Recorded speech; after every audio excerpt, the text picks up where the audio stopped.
What's going on, everybody? I'm Jeff St. Pierre, and this is episode 151 of the Adult Education Podcast. Today, I'm speaking with author B.K. Borison.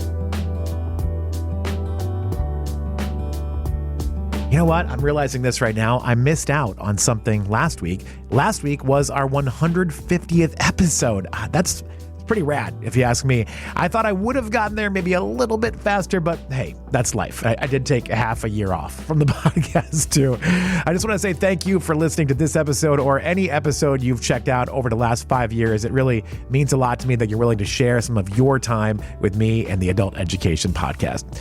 All right, on to this week's episode. I am diving back into the world of fiction. I came across author B.K. Borison kind of by accident. I'll tell the story in our conversation. She writes more, like, as we'll call them, romance novels, which aren't always on my radar. No disrespect. It's just not a world that I dive into all that often. But I noticed that she was a Baltimore native, and I had to check this one out. Her latest book is called First Time Caller, and it centers around a local radio personality and his nighttime love-centered call-in show. That also hit me in a big way because my day job is as a radio DJ. First Time Caller kind of paints this picture of what I had always hoped my career in radio would look more like. It made me kind of yearn for a time in radio that doesn't really exist anymore, at least not in this way.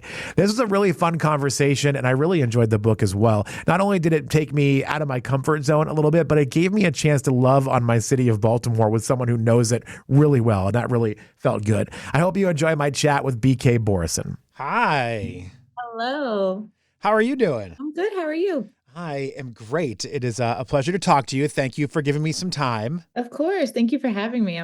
This is the most excited I've been for an interview. Wait, why? Why? Because I love radio. Oh, okay. Did your publisher and stuff, did they tell you how we got this together? No, they didn't. Okay. So I saw, when I went into my radio station, I saw a copy of your book sitting on a counter, and there was a note in it to a DJ on another radio station in our office that was like, BK loves your radio station. She loves your show. She wasn't. And I was like, oh, I felt a little hurt at first. I was like, wait, not my show? That's okay. That's all right. I'm still interested. So I reached out. I was like, I know this book was sent to somebody else, but I would love to have her on the show.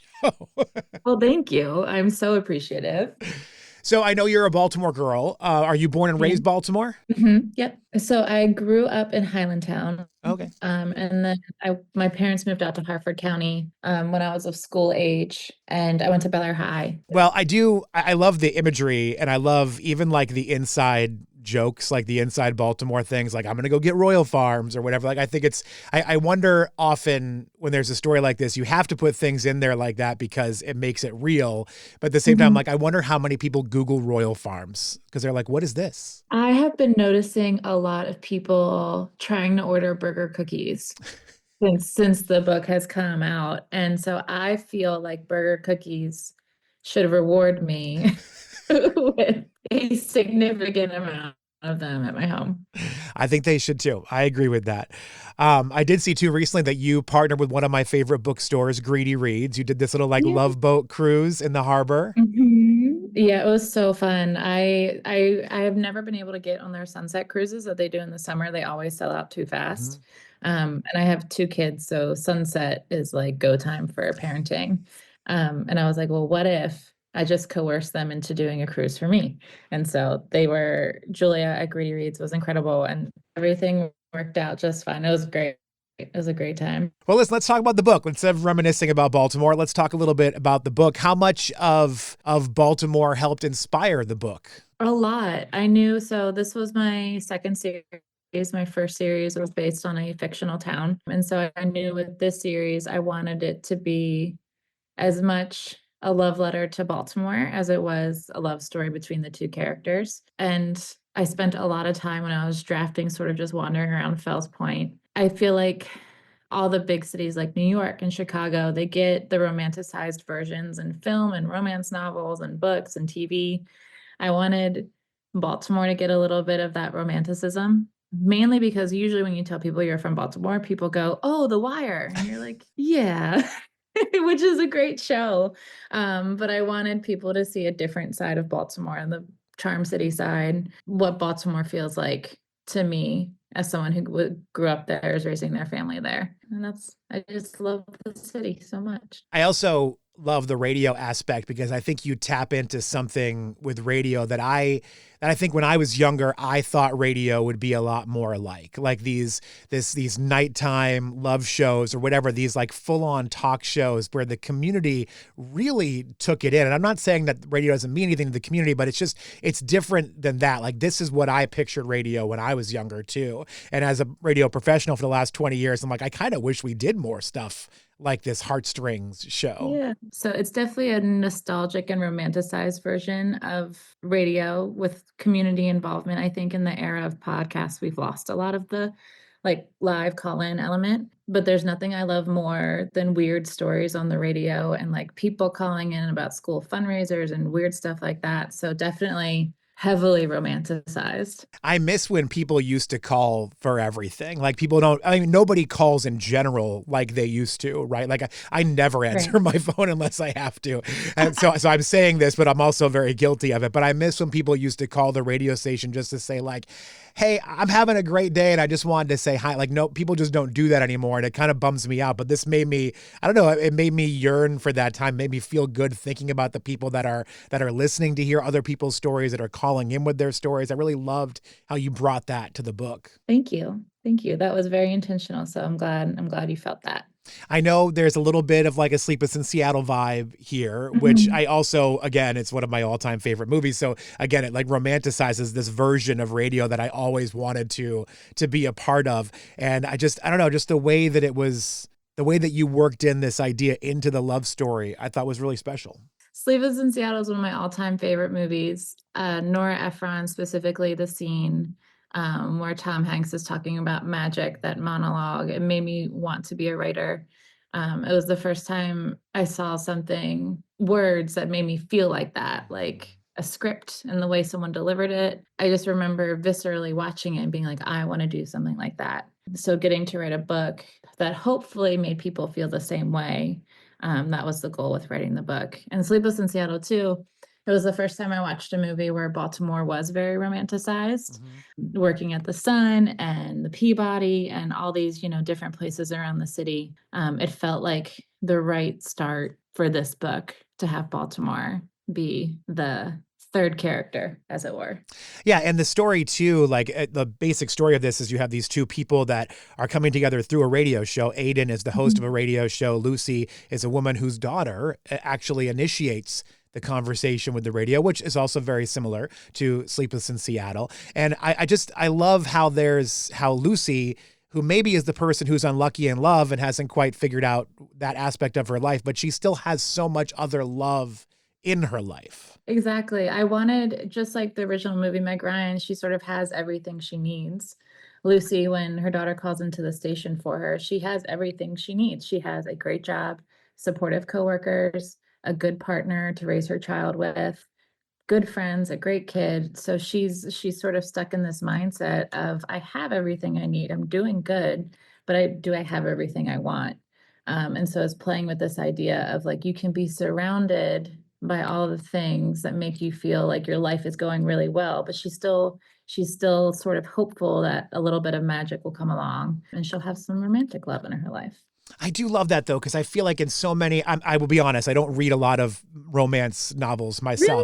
Really? You know what? Every once in a while they come across and I go for it, but it's not, my primary thing. But I feel like there's always, negativity isn't the right word, but there's always problems, right? There's always problems with one of the characters and they're trying to find something to get out of that. And I love that there really isn't a problem for Lucy. Like she is doing really well. Like you said, like everything is really good, but there is this one aspect that's missing and, we're hoping we can find it, but it's not like she's running from, an abusive ex-husband or something like that. Like she really does have support. She's got a great thing going on for her. Yeah. Nora Ephron, in an interview, I've watched a lot of her interviews about Sleepless in Seattle in particular. She said that Sleepless in Seattle isn't so much a story about love as it is a story about loneliness. And it's about people who have everything, but still there's this little niggling feeling in the back of their mind about being lonely, being surrounded by people and still being lonely. And I think for me, that's something I've had happen. I think most people struggle with that feeling, no matter, who you're with or what's going on. And so for me, playing with that concept for two different characters, Lucy, who has sort of is lonely despite being surrounded by people, and Aiden, our male main character, who is lonely very much intentionally so, sort of two sides of the same coin, and how they sort of both work through their loneliness and move towards each other. And loneliness feels like a very hot topic right now because Mhm. it's one of those things. I know it's been said so many times, but we have never been more connected, but we've also never been more alone. And Yeah. it feels like this, like almost Sleepless in Seattle almost was ahead of its time, you know, Mhm. in that story. And here you are with your version with First Time Caller. And it really, it kind of touches on that aspect of like, yeah, I mean, you could have everything, but yeah, you are still lonely. Yeah, and I think we see so in the story too, we see a shift with the people that are calling into the radio station. In the beginning, there's a lot of people calling into the station, and they're sort of have very trivial surface level problems with their romantic life. And as the story unfolds and Lucy becomes more involved with the show and is telling her story, it sort of feels like everybody becomes more hopeful and rooting for Lucy to find her happy ending. And I like that her being honest and vulnerable with so many people resonated and made everyone feel more connected, not just her, not just Aiden, not just her family, but everyone sort of felt a pull towards her story. Thinking about it from sort of the radio angle, which would be more Mhm. my background, I thought you really nailed something there too, because Aiden, one of the reasons that Aiden is kind of struggling with his personal situation is he kind of feels like he's in a rut. Like he's tired of hearing the same boring stories. He's tired of all of that, and he can't figure out how to get out of that. And then in comes this exciting story that really inspires people to be like, wow, okay, I'm looking for that magic too. And I feel like even on the radio side of things, like that happens to us so often, where you kind of Yeah. just get in the rut of like, well, this is the formula for today's show and we're going to do it this way. And you're waiting for that one piece, that one call, that one piece of magic to come across that can inspire you in a whole different way. And again, it was one of those moments reading it, I was like, man, this is what I want. Like I feel like I need this. We need to get Lucy to call in or someone's kid to call in. I do. If I have Yeah. to play one more song by Luke Bryan, I don't know. It's funny because I think Aiden is so reluctant in the beginning. He's sort of like, and it's something that resonates with me as a person who writes love stories. I think sometimes when you immerse yourself in like all the things that could be, reality measures up in a weird way. So writing Aiden as this like exasperated, he's heard the worst of the love stories for however long. And then I think there's a line in the book where Aiden says, like, for the first time in a long time, I want to see what happens next. And it sort of breaks him out of his little humdrum routine a bit. Yeah, I've actually never thought about that because I have interviewed a few people that write books along the same lines, and I've never really thought about this idea of like taking your work home, right? Like Yeah. you write books that are about love and about romance, and then like what happens when you put the pen down or you stop typing, whatever, and you go back into your normal life? Like, how does that Mhm. impact what you do on the outside in your day-to-day world? Yeah, I think sometimes my husband probably has a lot more answers than I do about this. But when you know your character so well and you're putting them in situations where, like, you know what he's going to say and you know what she's going to say, and they communicate until they figure it out. And then you get into the real world and you're trying to connect with your partner and they're not responding the way your brain says they should. Sometimes I think life is not a romance novel, shockingly. So when life gets a little bit messy, it can be frustrating because you're like, I could solve this in a book, but why can't I solve it as a person? So yeah, there's definitely, and when I'm deep in drafting mode, it's hard for me sometimes to climb out of it. It almost feels like foggy because I'm so twisted up with what I'm writing that it's hard for me to re-enter reality. No, I get it. Like a lot of people used to be surprised by me that I wasn't louder or I wasn't more talkative. And I would tell them like, I used to do morning show stuff in Baltimore. Just recently I switched to an afternoon show, but I was like, I talked for 5 hours this morning. Like I don't want to talk anymore today. Like I don't have anything else to talk about. I've already put it out there. So there is this balance sometimes when you're in a profession, like I don't want to take it home with me. I don't want to discuss politics anymore. I don't want to talk whatever. Like I'm done right now. Yeah. My husband and I were driving home from a book event last night. And at book events, I feel really confident and excited. I'm naturally an introvert, but for the book events, I feel like I can be a different person. And then we were in the car and I was like, okay, now I'm going to start shutting down back into introversion mode. It's like I go up and then I come down and I don't talk for 12 hours.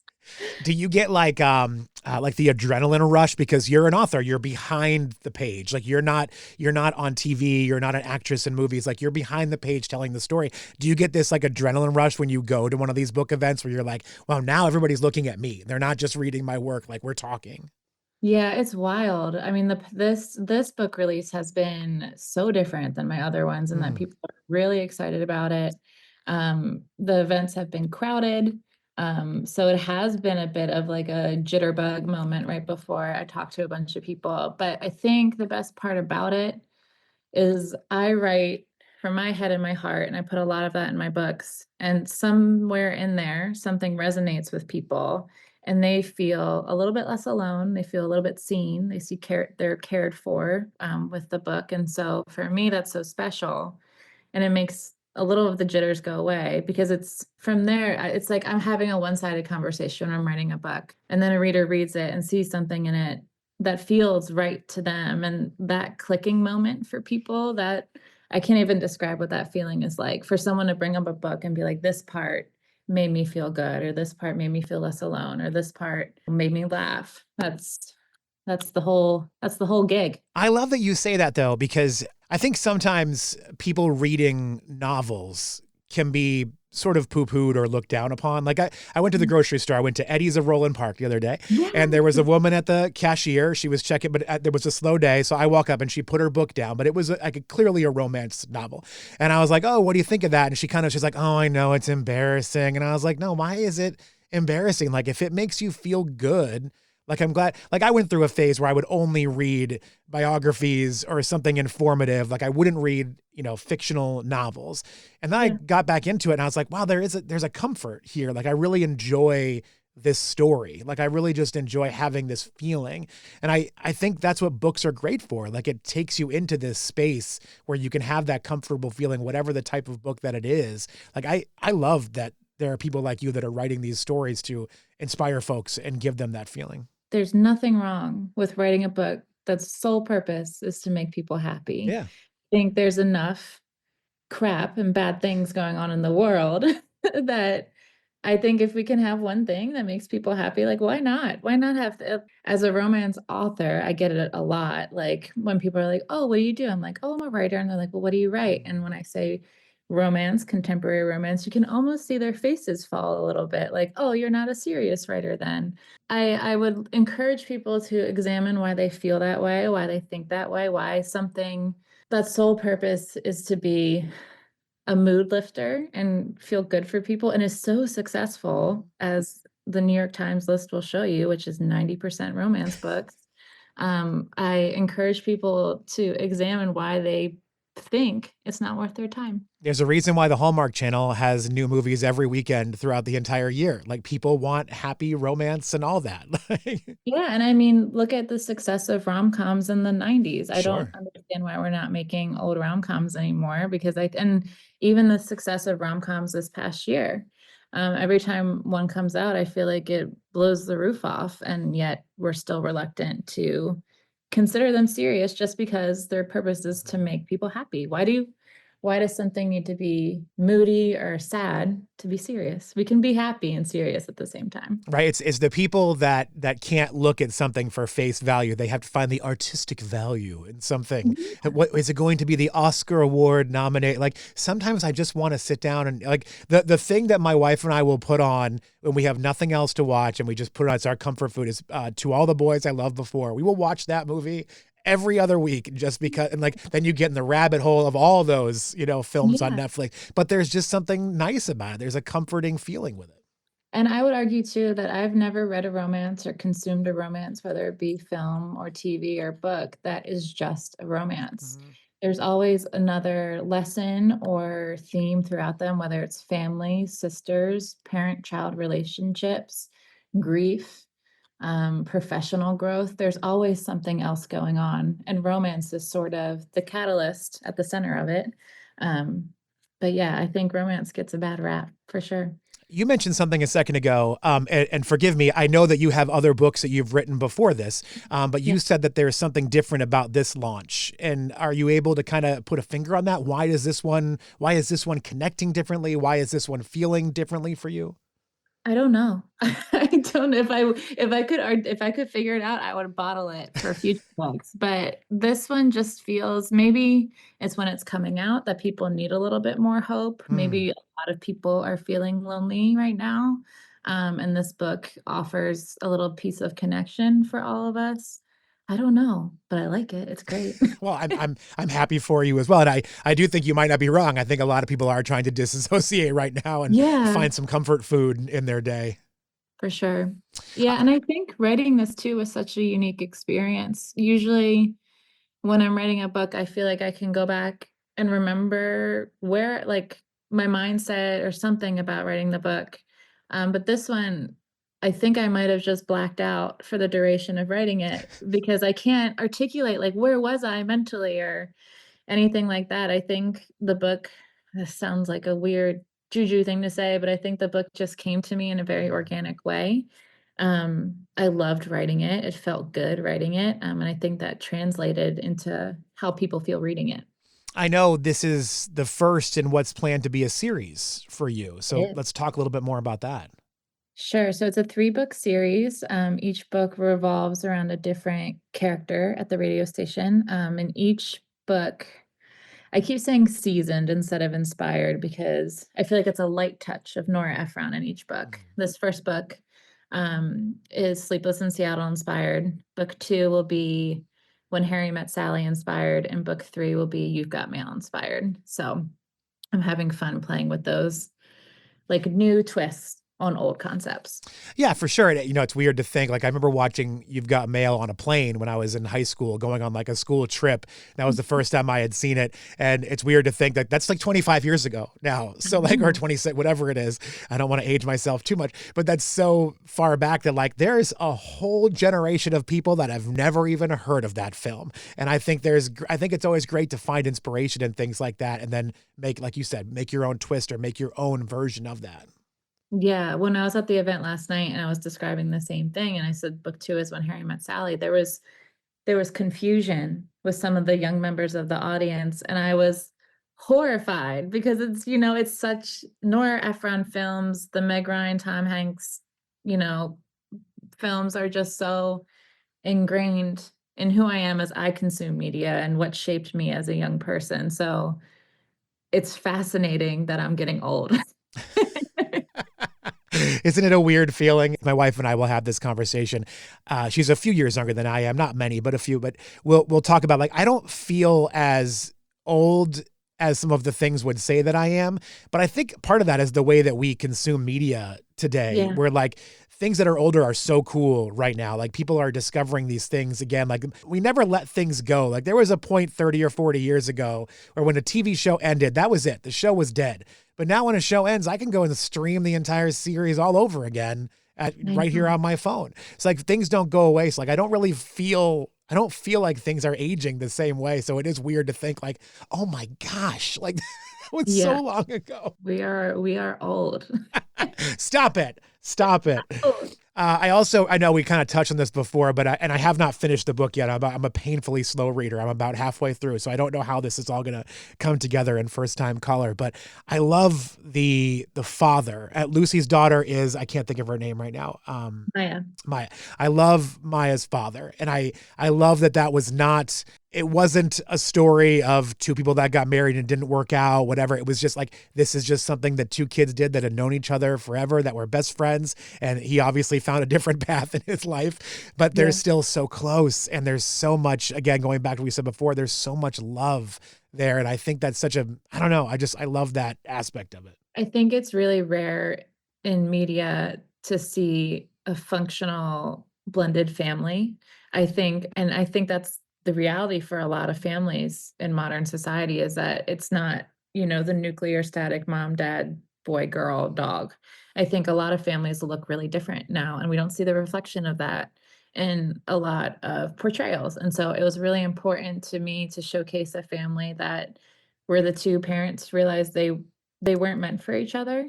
and for that to be okay, and for them to still be committed to raising their child with a lot of love and respect. Grayson, her ex, for lack of a better word, the baby daddy, um, he describes himself as Lucy's the platonic love of her life. And I also, from the romance perspective, I wanted to write a book that showcases not just romantic love, but platonic love and friendship love and family love and parent-child love, and all the different sorts of love. All are valid and all are important in your life to making you feel fulfilled. And so it was really important for me to write a relationship between two exes that was really built off a foundation of respect and deep love for each other. I also, again, just want to commend you. I feel like most stories along these lines that I will see, it's always the woman that doesn't have her shit together. And in this one, it almost feels, I mean, I don't think Aiden's like in a bad place, but I feel like he's the one that's got more things to work out, where Lucy actually does have her stuff together. And I think that's great to see. It didn't fall into the normal trap that I think a lot of people are like, well, the woman needs someone to save her. Like, Lucy's good. Like, she's good to go. Great. She's great. She's got a job that she loves. She's got a great kid. I really love that too. And I think that, again, was a nod to Nora Ephron's work. If you watch her films, all of her love stories are sort of driven by the female character. And I definitely wanted that in this story. Aiden, I would say he's in a bad place in the beginning. The man needs a hug. He does. But I think I love the idea of sort of Lucy cracking open something in Aiden just by being herself, not jumping through hoops or anything. She is just purely 100% who she is at her core, confidently. And that's what spurs the change for the story. Well, you nailed it with Aiden, because I feel like most nighttime radio DJs I've known also need a hug. Noted. I'm glad that character works. Most of those guys are weird. Most of them are weird. Well, listen, I love this book. It's called First Time Caller. I'm so sorry. But I'm really enjoying this. Again, I haven't finished it yet, but I can't wait to wrap it up. And I'm excited to see where you go in the series with this. I will say this too. I know you're on your book tour and you've got a lot going on, but if you ever want to swing by the radio station in Baltimore, you let me know. I'm more than happy to host you and show you around and let you see everything firsthand. We'd love to have you. I will take you up on that 100%. I will be there with my little notepad trailing after you. I was telling your publisher and whoever it was that I was emailing, it's like, if she wants to swing by, like, we could do this in person at the radio. And they were like, well, I don't know. And I'm like, it's totally fine. No pressure. Like, I know we don't know each other, so it's okay if she feels weird about showing up, but the door's open. I was so excited about it. And I had typed out the whole email, like, I'll be there. And then I realized that I was traveling for this book tour and I was like, I can't be there. It's all good. Well, love to have you anyway. Where do people go if they want to find out more about you or your travels, where they can see you, all of that? I am on Instagram most frequently. My handle is author BK Borison. I'm on all socials, but most likely you'll find me on Instagram. And then my website is bkborison.com. Well, listen, it's been a pleasure. Your phone internet worked way better than your hotel internet. So thank you for making that switch. That was a lot easier. And I love this. I appreciate you. Thank you so much. Thank you for having me. This has been the highlight of the tour so far. Big thank you to BK Borison for her time. Her latest novel, First Time Caller, is available now wherever you get your books, and you can find more about her through Instagram at author BK Borison. And thank you to all of you for listening today. Until next time, be well.